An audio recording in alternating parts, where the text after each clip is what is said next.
Assalamualaikum Bunda, kembali lagi di Kurnia Dasinta Channel. Aku mengucapkan banyak terima kasih buat teman-teman yang sudah klik video aku ini dan bersedia menonton sampai habis. Jadi di video kali ini aku akan sharing tentang pengalaman aku untuk memijat bayi Gibran. Jadi aku pijatnya ini sama Simba, dia terkenalnya di tempatku itu kayak dukun bayi. Jadi khusus untuk merawat bayi baru lahir, kemudian memijat bayi dan mencukur rambut bayi seperti itu. Namun memijat bayi bisa dilakukan Bunda di rumah ya. Jadi Bunda bisa juga memijat anaknya sendiri. Jadi bahan-bahan yang disiapkan cukup mudah, yaitu minyak telon dan baby oil ataupun minyak zaitun.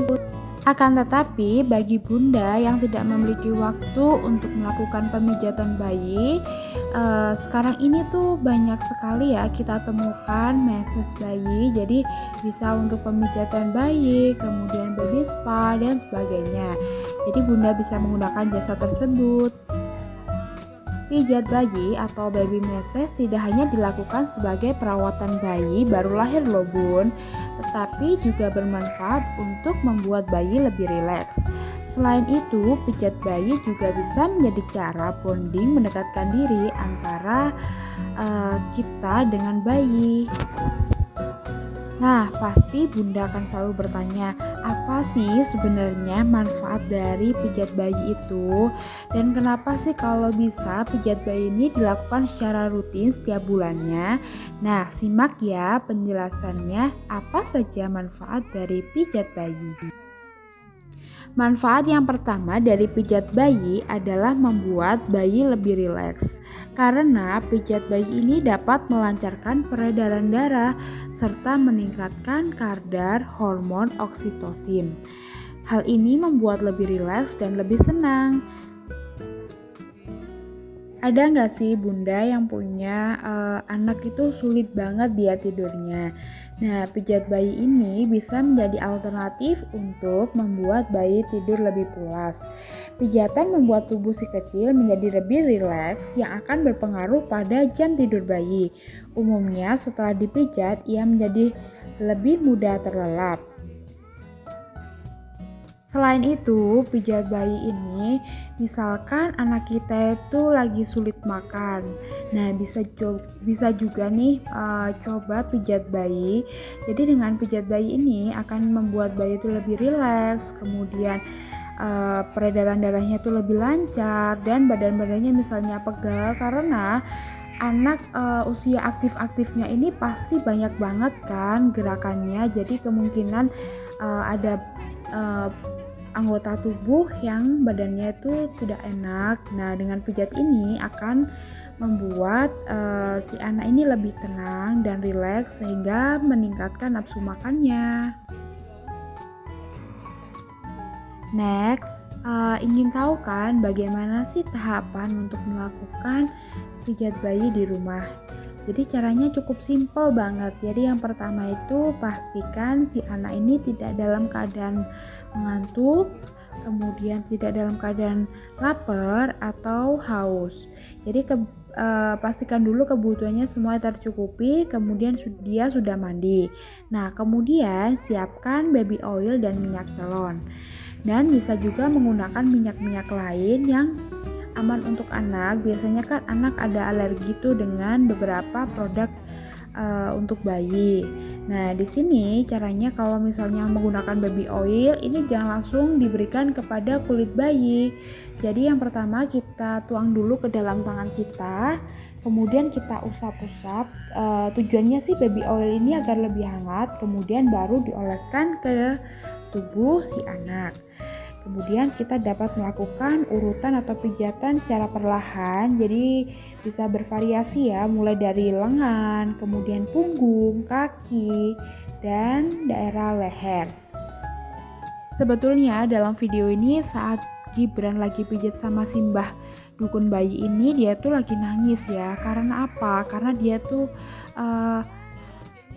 belum belum nyaman. Jadi kalau misalnya dia tidak nyaman dengan seseorang yang jarang dia temui, pasti dia akan nangis. Nah, kebetulan Bunda pada saat aku message dia di rumah, misalnya sebelum mandi atau setelah mandi, nah itu dia tidak pernah menangis. Karena apa? Karena kan sudah terbiasa dengan bundanya sendiri. Jadi aku biasanya tuh sebelum mandi atau setelah mandi, kemudian pada saat dia mau tidur. Jadi biasanya itu rutinitasnya aku pijat kakinya atau tangannya, karena kan pasti ya dalam sehari itu dia aktif banget, jadi banyak gerakan yang dia lakuin. Nah itu pasti akan membuat otot-otot di kakinya itu merasa lelah.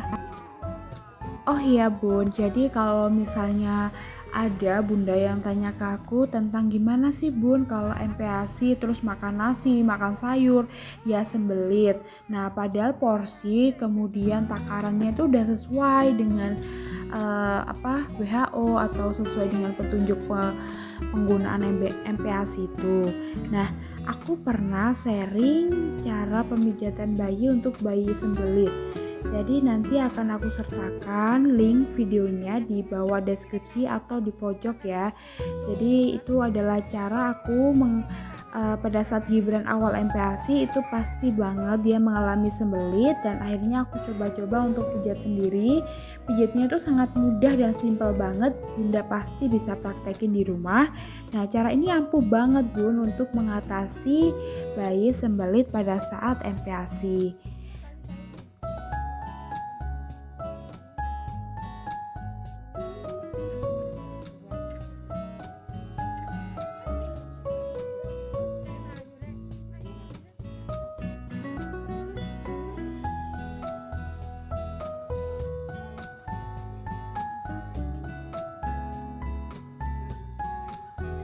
Nah, setelah pijat ini Gibran itu selalu kalau sudah selesai pijatannya sudah selesai, dia tuh pasti ketawa, kemudian dia tidur pules, kemudian makannya tuh lebih banyak.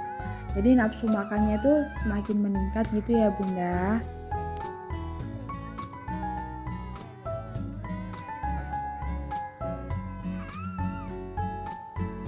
Mungkin untuk beberapa saat ini Bun, aku mohon maaf ya belum bisa upload tentang menu MPASI Gibran. Jadi kalau belum bisa upload di YouTube, biasanya aku akan upload di Instagram. Jadi cukup gambar aja karena kebetulan tripodnya itu lagi patah.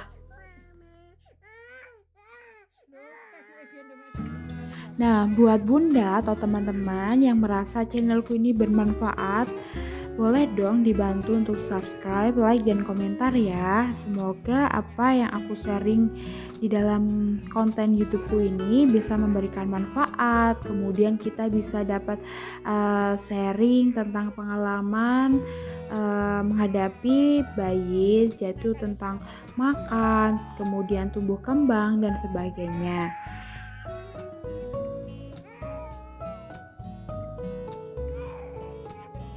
Nah, aku seneng banget ternyata setelah aku sering sharing tentang pengalaman aku punya anak pertama. Jadi mulai dia MPASI, kemudian barang-barang yang digunakan, kemudian pengalaman saat dia sakit, kemudian pijat bayi. Nah, alhamdulillah banyak teman-teman di sini ada yang terbantu. Jadi alhamdulillah ya ada salah satu teman. Jadi dia komen di YouTube aku dan konsultasi, kemudian langsung chat, dan alhamdulillah dia juga bisa memecahkan permasalahan anaknya. Jadi kebetulan sama juga masalahnya sama Gibran, jadi berat badannya kurang, kemudian sempat sering demam. Jadi video yang aku sharing beberapa waktu lalu tentang screeningnya Gibran di Melati Husada itu juga bisa jadi referensi buat bunda-bunda tentang konsultasi ke dokter ataupun yang punya keluhan yang sama. Oke, terima kasih ya Bunda, semoga bermanfaat dan see you the next video.